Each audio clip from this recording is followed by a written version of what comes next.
ушундай кадырман теле көрүүчү жарнамалык тыныгуудан соң биз болсо көрсөтүүбүздү андан ары карай улантабыз. Ар бир күнүбүз жакшылыкка жыктоосун деген тилегибиз менен бүгүнкү көрсөтүүдө кийинки коногубузду сиздер менен тааныштырайын. Йога ошондой эле интим тренери Зина Талайбекова бүгүн бизде конокто. Эмне үчүн чакырдыңар Зина Талабаеваны деп турган болсоңуздар, анткени учурда ушул көпчүлүк айымдарда интимдик жашоосунда, ден соолугунда гинекологиялык оорулары көп, же болбосо отуруп турганда буттары ооруйт, бутум кырсылдап атат, оңой эле ордуман жеңил туруп кете албай жатам, колу бутум ооруп атат, өзүмдү оор сезип атам деген жарандар көп. Ошон үчүн атайын конокко чакырдык. Саламатсызбы, студияга кош келипсиз. Саламатсыздар, кутмандуу күнүңүздөр менен. Эми йога тренери катарында айтып берсеңиз, йоганын биздин ден соолукка пайдасы кандай? Эми пайдасын айтып жетип бүтүрө албайм, жеткизип бүтүрө албайм да, пайдасы аябай чоң. Эми бизде башка жактарда бар да, например, гимнастика эле жасаш керек деп коет да. Гимнастиканын түрлөрү бар. Биздин возрастка жараша да гимнастикалар болуш керек. Андайды жасай албайбыз да. Йога гимнастикасы жашты карабайт. Еще терапиясы да көп да. Муундарды, булчуңеттерди, нерв системасын, лимфа системасын баарын тазалай турган гимнастика да. Ошол үчүн мен йоганы жакшы көрүп тандап алдым. Демек, йога менен машыкканда сөөк, муун ооруларына жакшыраак жардам берет. Түздөн түз ошолорго таасирин тийгизет да, жакшы жакка сразу эле бурулат да. Мен өзүм деле ошо йогага бутум ооруп, колум ооруган үчүн келгем да. Анан ушундай жыйынтыктарын көрүп, башка тренерлерди да көрүп атып, кандай сонун болгонун байкап туруп, анан мен да тренерге окуй баштагам да. Анан эми сиз өзүңүз дагы баягы результат көргөнүңүз үчүн, бутуңуздун, колуңуздун оорусу азайып, баягы оорудан арылганыңыз үчүн келиптирсиз да йогага. Анан сизге келген айымдарда жашоосунда кандай өзгөрүү болуп атат? Эми йоганы башында киши түшүнбөйт, бирок жакшылап жасап, үйрөнүп, көнүп, сезип калгандан кийин йогадан кеткиси келбей калат. Менде, например, 5-6 айдан бери катышып аткан айымдар бар. Эми маған өзүм эми 50ден ашкандан кийин маған ушундай возрасттагы айымдар көп келет. Келгенден кийин ошо кеткиси келбей калат да, уже 5-6 айдан бери катышып аткан айымдар бар. Прям с удовольствием катышат. Уже организм у нас требует депчи. Ошол сени сагынып калдык, сени эмес, сенин сабагың сагынып калдык деген кыздар бар. Да, шүгүр. Йогага катышып баштаганда дене ыраазы болуп баштайт окшойт да. Ооба, денени сезип, жана биз айтабыз го, денеге шүкүрчүлүк айткын депчи. Бутум бар, колум бар, иштеп атат, шүгүр деп коет да. Это словесно, тил менен эле айтып коет да. Йога жасап, дененин баарын сезип, муун булчуңдардын баары чоюлуп, өзүң расслабленный состоянияга түшкөндө, вот ошондо, наверное, от души сезинип атат, айтат болуш керек да кишичи. Башында мен деле ошондой болгом, йога жаса десе, мунусу эмнеси депчи, мага как-то өөн учурачу да. Бара-бара уже түшүнгөндөн кийин, оказывается, это совсем аябай сонун нерсе экенин билдим да. Йогада чындап эле сиз айткандай баягы биз колубузду ары көтөрүп, бери көтөрүлө 1-2-3 деп баягы гимнастика жасаганга көнүп калганбыз. Анан йогада шашпай, бир бутуңду көтөрүп, анан шашпай кылган кыймылда кантип эле ушул колуңду ары көтөрүп, бери көтөрүп, моюңду акырындай шашпай кыймыл жай болот го. Анан кантип ден соолугуңду оңдоп койсуң деп түшүнбөгөндөр да болсо керек. Ооба, менин бир тууган эле эжем бар, постоянно фитнеске барып жүрөт да. Анан йога менен мен заниматься кылып, мен йога не для меня, мен түшүнбөйм, анан качан барсаң эле чоюлуп отурушат деп ушинтет да. Ошо чоюлуп отуруп, биздин возрасттагы айымдарга катуу күрсүлдөп, катуу жасаганга болбойт гимнастиканычы. Бизде уже дыхание не тот. Уже нерв системасы да андай эмес, булчуңеттер уже спазм болуп калган. Ошондо йога көнүгүүсүн акырын жасап, сезинип, ошолордун баарын иштетип ишке кошуп алса болот да, жакшынакай. Например, жөн эле суставная разминкадан баштап эле моуларды, муундарды иштете баштагандан эле сонун жыйынтык алышат да. Демек, денени шашпай, акырын чоюлгап, сезип, ар бир эмени чоюлуп, кайсы жериң кандай болуп чоюлуп атат, өзүңдү өзүң аңдып каласың. Анан негизи бардык тренерлер айтып калат да, туура дем алуудан башталат гимнастика. Обязательно дем алуунун ар түрдүүсү бар экен. Мен мурун жөн эле мынтип дем алып жүрсөк жакшы экен деп ойлогом да. Дем алуунун түрлөрү бар да. Дем алуу первый очередь түздөн түз таасирин тийгизет. Кантип туура дем алышыбыз керек экен? Мисалы, сөзсүз туруп жасаш керекпи же отуруп деле ошол туура дем алуу техникаларын жасасак болобу? Отуруп деле жасаса болот, но бирок бизде азыр заманга жараша кыймыл аракет аз болгондон кийин айымдарда көбүнчө органдардын баары спазмированный, көп кыймыл аракет аз да. спазмированный болот да, тырышып калат, же болбосо шалбырап ылдый карай түшүп калат да. Ошолорду, например, биз айымдарга, эң биринчи келген айымдарга кичине жаткызып жасатам мен лично. Потому что мен ушу интим гимнастика тренери болгондон кийин мен тургузуп, отургузуп, жүгүртүп жүрүп жасай албайм. Биринчи жаткызып туруп жасайм. Анан ич көнүп калгандан кийин туура дем алуу көнүгүүсүн жасайт. Ал аябай сонун көнүгүү, оздоровительный дыхание деп да коет. Анычы, например, момунда отурганда эле арка мойнуңду түз кылып алып туруп, же эң биринчи мына ийинди түздөп, ооба, төбөмдөн бирөө тартып атат деп, эки көкүрөккө жакын түз отуруш керек да. Мурун менен демди алып, деп курсакка алып келебиз. Кичине кармап турабыз. Анан деп чыгарабыз да. Демди курсакта кармап турушубуз керек. Деп, именно курсакпен, көкүрөкпен эмес. Азыр айымдар нервничать стрессовать эткенде мынтип карап турсаңыздар, көкүрөгү менен дем алып калат, ийиндер прям момтуп турат да. Вот, например, ал переживать этип, нервничать этип турганын белгисин билдирет да. А если вот так спокойно отуруп алып курсакпен дем алатса, даже журналисттердин баары жасайт, артисттер, специально вот перед выходом на сцену жасай турган көнүгүүлөр, ана успокаивающий да. И еще с одной стороны, мол, ич агарыныбызды биз массаж жасай албайбыз, ары бери эмете албайбыз, ошо туура дем алуу менен ошол жерге кислородный обогащение болуп, кровообращение жакшы болуп, анан үйдө көтөрүлүп болду түшкөндөн кийин биздин ич агарындар жакшы иштеп баштайт да. Организмде токсиндер чыга баштайт, мээге кислород жакшы жете баштайт. Ошонун баары эле туура дем алуу менен. Эми дем алуунун түрлөрү бар, вот именно оздоровительный дыхание ошонусу бар да. Курсакка демди алып келип, кичине гана туруп чыгарабыз. 9 минут жасаганда барбаган жерге кан барат да. Ошондой абада барат да, например, кислородное обогащение болот. Демек, туура дем алуу менен эртең менен биз денебизге кан жүгүртүп алат экенбиз. Ооба, обязательно төшөктөн турбай туруп туура дем алуу көнүгүүсүн жасаш керек. Ич агарындардын баары кыймылдап сонун болуп калат. Анан ушул туура дем алуу менен мисалы ич катуу деген көйгөйлөрдөн да арылса болобу? В первую очередь ушу ич катуудан арылабыз. Бизде мындай эми улумундагы аялдарда 40+ деп коеюнчу, ошондой айымдарда кездешет да. Биздин ич агарындарыбыздын баары шалбырап бошоп калат. Биздин, например, беттерибиз сөөккө жабышкан, и то ошондо с возрастом шалбырап мынтип түшүп калып атпайбы? Биз ага массаж жасап, антип өйдө көтөрүп атабыз да. А биздин ич агарындарыбызды гладкая мускулатура деп коет да. Эми койдун ич агасын эле билебиз да, биз пакетке салганда мынтип түбүнө карай тартып коет. Биз ич агарындарыбыз мынтип ылдый карай түшүп калат да, ошентипчи. Алар вялый болуп калат да, ленивый кишечник деп коет, алар көп кыймылдабайт. Анан ушундай туура дем алуу көнүгүүсүн жасаганда алар акырын болсо да мынтип кыймылдап баштайт. Еще көбүнчө адамдарда 95% айымдарда спазм болот да, могу органдардын баары бири-бирине мешочекте турат да, бири-бирине жабышып калышат да. Аны катуу ооруп бир жерин тыз этип ооруган жерлерде, например, докторго барсаң, это спайка деп коет да. Ана же болбосо катуу беспокоить этсе, аны операция кылып алат, мынтип жөн мешочектерди ажыратып коет. А ошолорду туура дем алуу көнүгүүсүн жасаганда ошо органдар бири-биринен отделяться этет да. Анан алар мынтип кичине кыймылдап баштайт, ич агарындар. Анан чыйратылып баштайт, анан организмден токсиндер чыгып баштайт да. В первую очередь ушу туура дем алуу көнүгүүсүн жасамайынча башка көнүгүүнү жасаган бесполезно.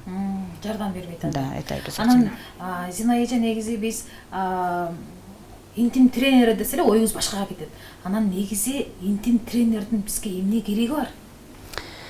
Интим тренер десе, действительно, элдин баары кошмар, уят эмнени айтып атышат деп ойлойт да. Бизде сразу эле уят болуп көрүнөт да. На самом деле интимная гимнастика деген биз ички булчуң эттерибиз менен кым булчуң этибизге жасай турган көнүгүү. Азыр заманга жараша ушундай профессиялар пайда болду, например, фейс-гимнастика деп коебуз, бетке жасаган гимнастика, это нормально воспринимаем. Гинекологко барыш керек десе, кто такой гинеколог, знаем, да, там что делает, тоже знаем, жөн эле элдер бара берет. Проктолог ким экенин баарыбыз эле билебиз да, бирок унчукпайбыз, нормально эле кабыл алабыз да. Интим гимнастика десе эле элдер действительно уяты жок, бети жок деп сразу эле төшөк маселесин ойлоп кетишет. А в самом деле жөн эле шалбырап калган булчуң эттерге туура так гимнастика жасоо аркылуу ошолорду чыйратып өйдө көтөрүп алабыз. Анан ушул интим гимнастикасы менен кандай оорулардан арылабыз? Эми азыр действительно көйгөйлүү маселелер, эң биринчиси зара кармай албоо. Ал болсо деле айымдарда же элге айта албайсың, же эриң айта албайсың. Эми биз күйөөбүзгө деле андайларды айта бербейбиз да. Адам же балдарына айта албайт, өзү менен өзү эле булуңчаң болуп эле жүрө берет да, доктурдан доктур болупчу. А в самом деле ошону жөн эле гимнастика жасоо аркылуу реттеп алса болот. Зараны токтотуп алса болот. Мен интим тренер болгондон кийин андайларды көп эле угам, анча үйүнөн чыкпай калган айымдар бар да. Мен көчөгө чыксам ушинтип коем. Же болбосо көчөгө вообще суу ичпей калам, көчөгө суу ичпей туруп анан сыртка чыгышым керек дегенде, ал болсо жөн эле жамбаш булчуңеттердин боштугу да. Ошолорго жакшылап гимнастика булчуңеттер иштебей калат да. Эми биздин бетибиз шалбырап мынтип ылдый түшүп атканда эми гладкий мышцага эмне болуптур. Ошол жерде отток приток крови деген бар, кан айналуу системасы аябай жакшы иштеш керек. Кан айналуу системасы жакшылап иштегенден кийин кан барган жерге тартпабайт дейт. Каның таза болсо, денең таза болот да. Ошол главный кан айналуу биякта начар болгондон кийин постоянно отурабыз. Азыр көбүнчө эле айымдар отуруп иштейт. Ошонун айынан ушундай көйгөйлүү маселелер болот. Ал жерде миома, полип, эмелердин баары көп да. Кан айналуу системасы начар болгондон кийин ошондой көйгөйлөр пайда болот. Опущение матки деген бар, опущение стенки влагалища деген бар, бул органдардын баары эле ылдырып сыртка чыкканга аракет кылышат да, шалбырапчы. Анын баары эле кан айналуу начар болгондон да. Ошол үчүн биз йоганы кошобуз да. Йога болгондо денени, йога деген кээ бирөө йога десе эле бутун мойнуна илип алгандарды элестетет да. Например, ал андай эмес. Эми биз жөн эле легкий гимнастикалардан баштайбыз да. Көбүнчө мен аялдын жатын булчуңетин чыңдаганга көнүгүүлөрдү көбүрөөк жасатам. Ошого басым жасайм да, чтоб кын булчуңдары жакшылап иреттелип калыш үчүн. Демек, жатындын ылдый түшүүсү, жара кармай албоо, геморрой, варикоз, миома, полип, эрозиялар да ошондон пайда болот. Кан айналуу начар болгондон пайда болот. Ошо опущениялардын баары ошондон пайда болот. Адамда денеден токсиндер чыкпай калгандан кийин запор, например, ошонун баары эле, эми запор деген уже организмде канализация жакшы иштебей атат деген сөз да. Канализацияны жакшы иштетиш керек деген сөз. Например, отток приток крови деп коет. Эми биз организмде 4 система болот. Кан айналуу системасынан экөө болот, отток приток крови, нерв системасы болот, лимфа системасы болот. Ошолордун баарын йога көнүгүүлөрүн жасаганда баары тазарып жакшы иштеп турат деген сөз да. А так бизде бар лимфа системасы, организм токсинге толгондон кийин тиги кан тамырларды кыса баштайт да. Нерв иштетип баштайсың, колдордун буттарың чымырап баштайт. Мен колум чымырап атат, могу колум шишип атат деп коет. А так кан барат да, кайта отток крови нету. Ошондон баштайт. Лимфа системасы жакшылап, канализацияны жакшылап иштетиш керек да. Ал лимфа системасы деген биздин организмдеги бездер. Бездерди жакшылап иштетиш керек. Биздин колтубузда, мойнубузда, чатыбызда, курсагыбызда бездер аябай көп да. Биз ал бездерге көп маани бере бербейбиз да. Самый главный бизде ошол бездерди иштетишибиз керек. Бизде адамда, например, 1000ге жук бездер болот да, 1000ден ашыгыраак. Ошонун 600 эле биздин курсагыбызда. Биздин курсагыбызга жакшылап гимнастика жасап, интимный гимнастика, йога гимнастикаларын жасаганда, ошолорду чыйратып, чыңдап алганда, ошол бездердин баарын жакшылап ишке кошкондо, анан организмде токсиндер чыга баштайт. Это обязательно в первую очередь ошо лимфа системасы менен иштешибиз керек да. Ошол үчүн мен, например, биздин возрастта айымдарга ылайыктуу көнүгүү деп туруп, ошол үчүн йоганы тандап алгам. Мен өзүм интим гимнастика тренери болгондон иштеп жүргөндө башында жөн эле интим тренер эле болчумун да. Анан айымдар келет да, башка тренер бар, йогадан сабак өтөт. Например, 30 аял сабакка катышса, 5 эле калат да, йогага калгандары бар, ай болбойт деп эле кетип калышчу да. Анан мен өзүм карап жүрүп ошол айымдарды постоянно көрүп жүрчүмүн да. И вот көз алдымдан кандай өзгөрүүлөр болуп атканын өзүм байкадым. Эми биз тренер болгондон кийин эшиктен киши кирип келгенде эле сразу көзү менен непроизвольно фотография кылып коебуз да, эметипчи. Анан шишиктери кетип, көздөрү күлүп, мындай жакшы жыйынтык алып аткандарын байкап калганын уже өзүнөн сурасаң, прям они көздөрү күлмүңдеп калат да, өздөрүнчө тихая радость внутри появляется у человека. Ошондо сразу эле байкадым да. Бир жылдай вот я наблюдать этип жүрүп, анан кийин мен өзүм именно тренер болгондо ошону окудум да. Анан эми ошо сиздин машыгууларыңызга келип, мисалы өзүңүз айттыңыз, өзгөрүүлөрдү байкап анан тренер болуп баштадым деп. Анан сиздин ошол машыгууңузга келип, мисалы чарчаңкы келип, же болбосо баса албай акырын басып келгендер, сонун болуп басып, осанкаларын түздөп, ошондой калдуу дегеним. Конечно, андайлар болуп турат. Кудайга шүгүр. Мен ушул кесипти тандап алганыма өкүнбөйм да. Вот андайларды көп действительно өзүмдү байкап. Мен өзүм деле, например, азыр 51 жашта болсом деле 45 жашта өзүмдү мындай сезген эмесмин. Мен эртең менен ордунан тура албай, аркам ооруп, бир жак бутум аксап, ушинтип турчумун да. Эми биз андайга маани бере бербейт. Көп эле, например, мен ошо йогага келип, йоганын анатомияны окуп, физиологияны окугандан кийин ошондо түшүндүм да, кептин баары биздин таманыбыздан башталат да. Могул таманда, например, 5 пальчик бар, ошолор мынтип туруп иштеп туруш керек. Ар бир пальчикке 3 эме дейт, основные точки, 3 точка иштеп туруш керек дейт. Кээ бирде азыр көбүнчө вальгус деп коет, бир жака карай кыйшайып, сөөг өсүп, кестирип жүргөндөр канча, мен өзүм да тегеректе эле досторум деле ошентип жүрүт да. Анын баары эле ошол буттагы пальчиктердин баары иштебегенинен да. Например, могу жерде 2-3 пальчик иштебейт да, могу 2 баш бармактар иштеп калат да, күч келет. Бул ошол тигени кармап калайын деп бияка уже дополнительный эме өсө баштайт экен да, сөөг өсө баштайт экен да. Анан ал бутту ооруп аткандан аяп туруп, ал нагрузка тизеге түшөт экен. Анан тизеге түшкөндө бул бир тизең уже ооруп атканын өзүң байкайсың да, бул тизеңди аяп бияка салмакты көбүрөөк басып баштайсың. Например, бул тизем ооруп атса, бияка салмакты көп басканда уже перекос таза деп коет да, жамбаш кичине кыйшай баштайт. Жамбашың кыйшайгандан кийин аркадагы могул позвоночниктерчи, омурткалардын баары ошондон кыйшая баштайт. Омуртка кыйшайса, жүлүң кыйшайса, нерв системасы кыйшайса, анан өзүң кыйшая баштайсың да, башың это первый очередь ооруйт. Нерв болосуң, стресс, депрессия, ошонун баары башталат экен да. Вот именно эң биринчи тамандан башташ керек. Үйдөн тамагыбызга бир көнүгүү жасашыбыз керекпи же укалап ушалап турушубуз керекпи? Укалап ушалап турушка обязательно. Даже бизде азыр биз бала күнүбүздө го эми биз көрүп калдык тиги жыңайлак ары бери жүгүрүп жүрчүбүз да. Азыркы балдар вообще эле жүгүрбөйт да. Балдардын монта ар бир пальчигин иштетип, прям массировать этип, тартып иштетип туруш керек да. Баланын бут кийими кандай, бир жагына карай кыйшайып атабы, кандай болуп кийип атат. Особенно бизде могу китайский бут кийимдер бар го, Китай сыяктуу кийимдерди кийгенде билинбейт да, аягы кайсы кыйшайып атат. Илгери го билинип калчу, азыр билинбейт да. Ошол үчүн биз көп нерселерди упускать этип коебуз да. Балдардын ошо ар бир пальчиги иштеп атабы, турганда жакшы туруп атабы деп, йогада еще мындай баланс деген көнүгүүлөр болот да. Адам кулап кетпеш үчүн бир буту менен турат же узундан мынтип жайылып турат да. Ошону бир бут эле кармап турат. Эгер кайсы жагында жакшы кыймыл жок болсо, ошол жака карай киши кулай баштайт да. Значит, кулап кетпейин деп бул буттар, пальчиктердин баары иштеп баштайт. Ошондо анан ишке кошулат аны. Ошол үчүн просто көнүгүүлөр аркылуу эле адам терапия кылат. Биз аны массаж жасап, дары сыйпап, эчтеке деле кылбайбыз. Просто ар ким өзү эле көнүгүү жасап баштайт. Мисалы, сиз айтып калдыңыз да эмне деп?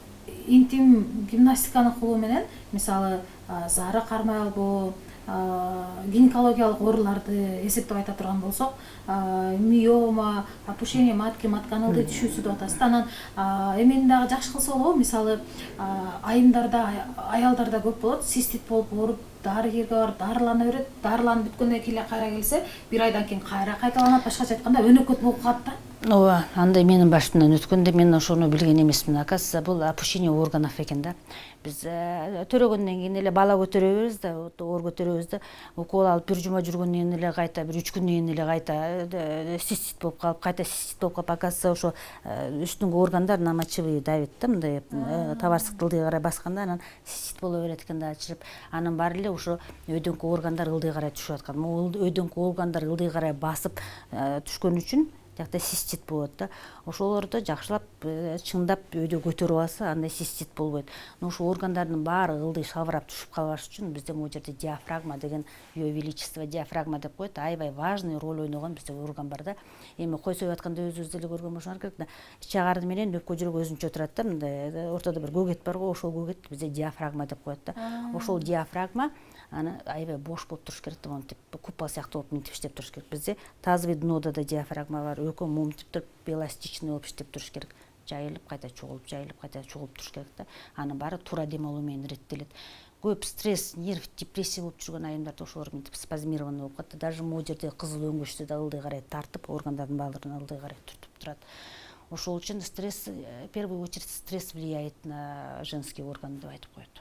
Ошон үчүн биз дары дармек алып, антибиотик алсак дагы кээ бир учурда жакшы болбой эле кайра эле ооруп атканыбыздын себеби баары биздин органдардын ылдый шалбырап түшүп калуусунан экен, ордунда эмес, анан булчуңдардын жакшы иштебей калат.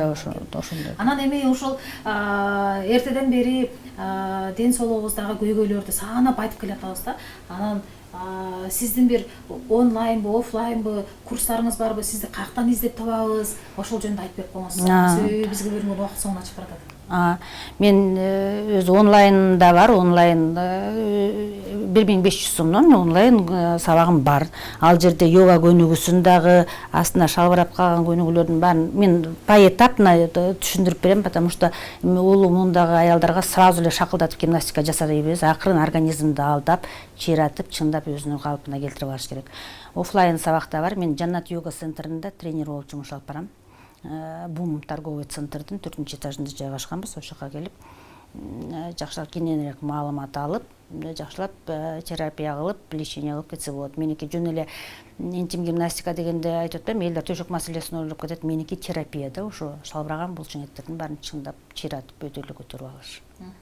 Эгерде ден соолугуңузда урматтуу көрүүчү көйгөй болуп атса, буту колуңуз ооруп, ордуңуздан оңой тура албай жатсаңыз, өзүңүздү оор сезип жатсаңыз, Зина эже айткандай эле эртең менен турганда эле чарчаңкып турсаңыз, эртең менен турганда эле бир күн белиңиз, бир күн башыңыз, бир күн бутуңуз ооруп аткан болсо, же болбосо гинекологиялык кандайдыр бир ооруларыңыз, көйгөйлөрүңүз бар болуп жаткан болсо, анда Зина эженин онлайн же офлайн сабактарына катышып ден соолугуңузду чыңдап дагы алсаңыз болот экен. Биз болсо бүгүнкү көрсөтүүбүздү соңуна чыгарабыз. Бүгүн бизде конокто йога, ошондой эле интим тренери Зина Таалабаева эжекебиз бүгүн бизде конокто болду. Урматтуу кадырман теле көрүүчү, бүгүнкү эфирди мына ушу менен соңуна чыгарабыз. Кызматыңыздарда кызыңыздар менен Жасыл Кудайбердиева 1 саат бою сиздер менен чогуу түз эфирде болдум. Кийинки эфирден кайрадан мына ушундай жакшы маанайда амандашканча сак саламатта туруңуздар.